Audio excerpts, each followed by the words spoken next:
Well, fill it with gas, fill it with oil, check the water, we're ready to roll. It's got no buzzers, no flashing lights, just let you know when the field's alright. One side looks like an old tin can and the hotel down with rubber bands. We tell it our problems and it understands as we roll along the highway, as we roll along the highway. They can't sell their Oldsmobiles, they can't sell their Fords. We all drive an old yellow Datsun with one green door. We all drive an old yellow Datsun with one green door.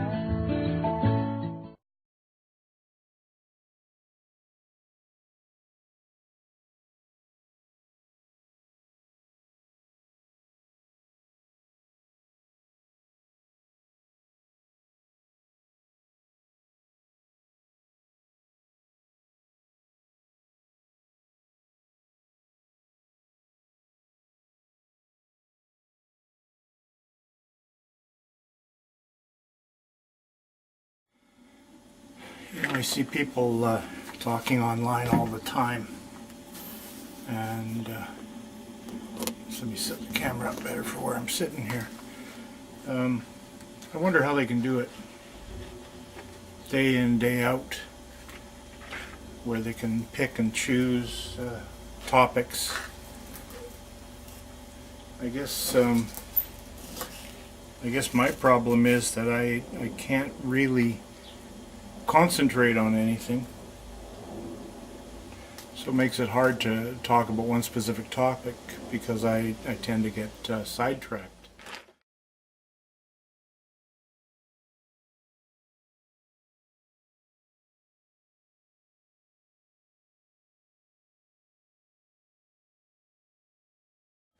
You know, like right now, I'm trying to sort tools and put stuff away in the garage, and it's difficult for me because there's stuff I've had for years that I know I don't need and I know I'll never use. But I guess that's kind of the bit of the hoarder, or as I know myself, as pack rat mentality. You know, having fiddled and played with cars and done stuff and welding and all sorts of things, you always want to keep little pieces and bits and pieces that you can use for something else, and so that makes it difficult to get rid of stuff, and stuff that, you know, might be useful to somebody I keep because it might be useful to somebody, but I'll never use it again.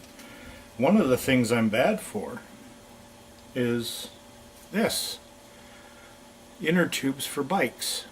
You know, my boys all had bikes. My wife's bike, and I used to ride.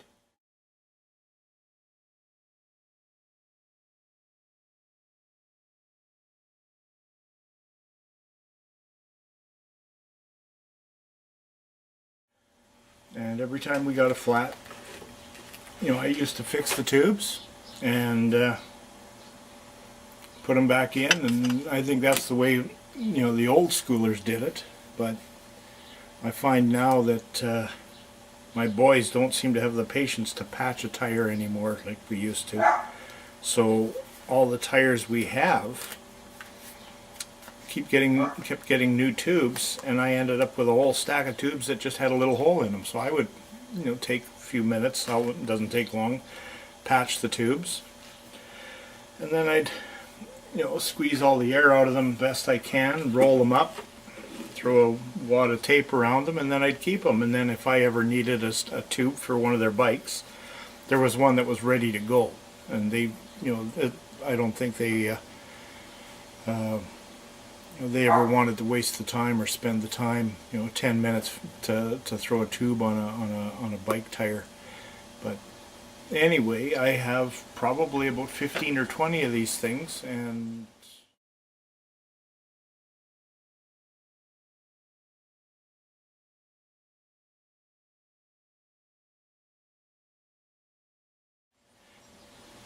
you know, why do you keep 15 or 20 bike tire tubes.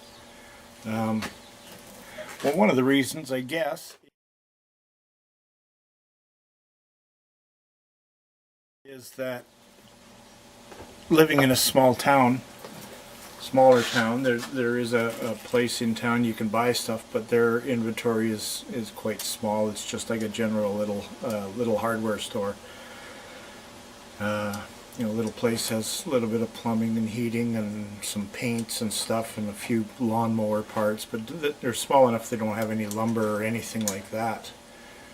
And because of that, it's hit and miss if they have the right tubes for your bike.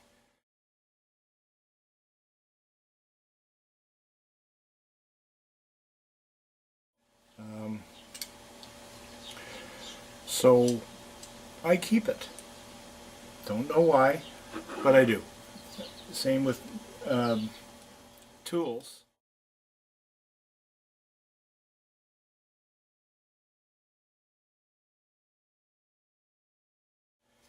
I keep all the tools that I ever had. I know tools wear out, but sometimes I'll take something like an old socket and I throw it in a drawer that I have that's full of old sockets and wrenches. And whenever I need a specialty tool made,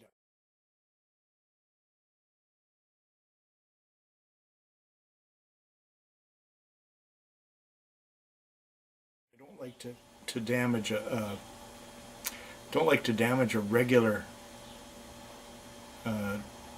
wrench or socket, so I use the old one. So in a way I'm recycling, in a way I guess just being frugal.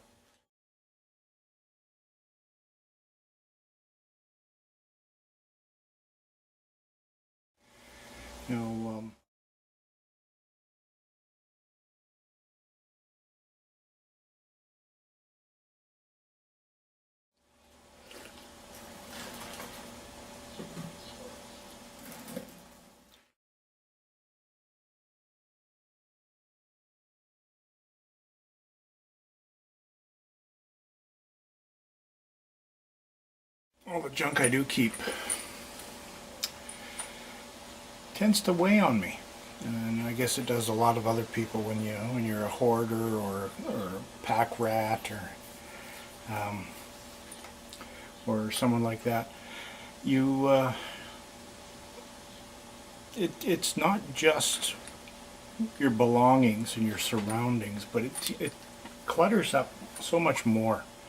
Clutters up your life, the way you live, because everything comes around either finding the things that you want to keep or keeping things that you want to keep.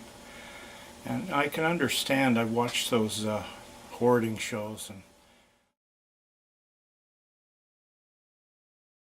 I can understand how they have to try and clean them out, but I also wonder how much gets thrown out that is of value and of great value.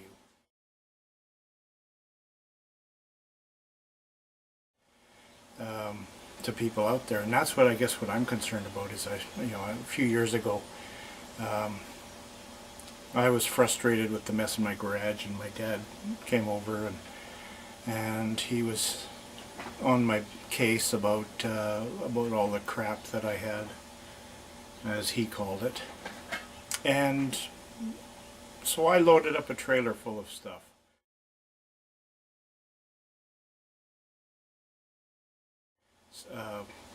Cylinder heads, valve covers, water pumps, all sorts of parts I've had for years for Datsun 510s, and that I used to play with. Well, I still actually have a couple of them. But it was all stuff that was of value, and just to appease my dad at the time, and because I was frustrated at the time, I threw all this stuff out, just hauled it away, and got the scrap aluminum prices for a lot of it, and scrap metal prices for other stuff, and so I got maybe $60-80 for the stuff, or I can't remember. It was more than that. It was like closer to a couple $100, but if I had sold the parts individually, gone on eBay, the number of valve covers I had, because anytime I, needed a motor or block or something for my cars, tended to have to buy a complete motor or a complete vehicle. So you'd strip the vehicle down, keep all the parts. So I guess that played into pack ratting a lot of stuff away. But those valve covers and things, I couldn't, they're 20, 30, 50 bucks on eBay, and I didn't keep any that were bad. If they were corroded or anything, I threw them out. There was one or two that had cracks in them I threw out. That was good, but I probably had about 15 of them over the years. I've had Datsuns since probably since the I don't know, the late 70s, early 80s, when I started playing with these cars. So I probably threw a dozen of them out. Now, luckily, I kept things like the filler caps, and people that aren't automotive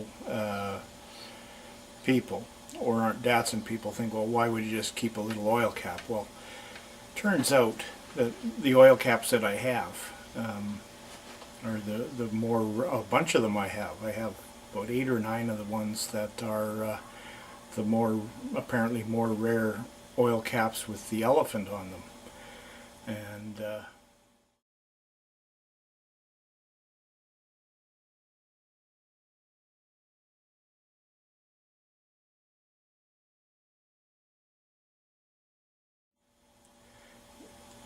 it's kind of funny that with all the caps that I have around, and I still kept a couple valve covers that have caps on them, but the majority of the ones I have are these so-called rare ones. So to me, the rare ones are the basic ones. So I'm not really sure what they're talking about there.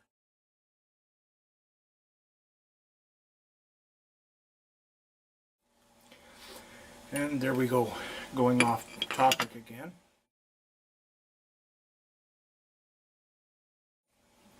Anyway, in trying to clutter or declutter, you have to be in the right mood to do it.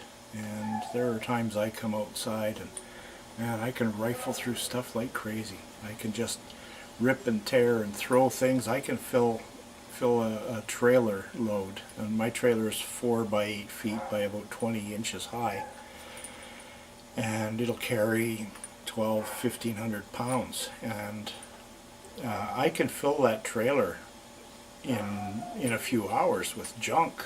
And I don't know how I can do it, but I seem to have a lot of stuff stored, and then I go and throw it out, and I fill a trailer, and I don't seem to make any headway, and I can't figure out where the stuff came from and where I had it hiding. But it just seems I can do that a couple of times a year, and it just keeps happening and happening.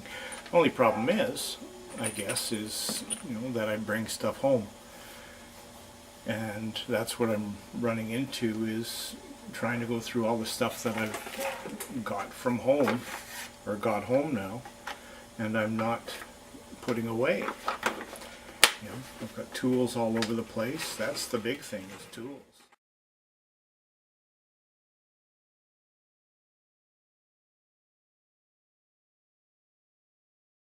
Tune in tomorrow. Same bat time, same bat channel.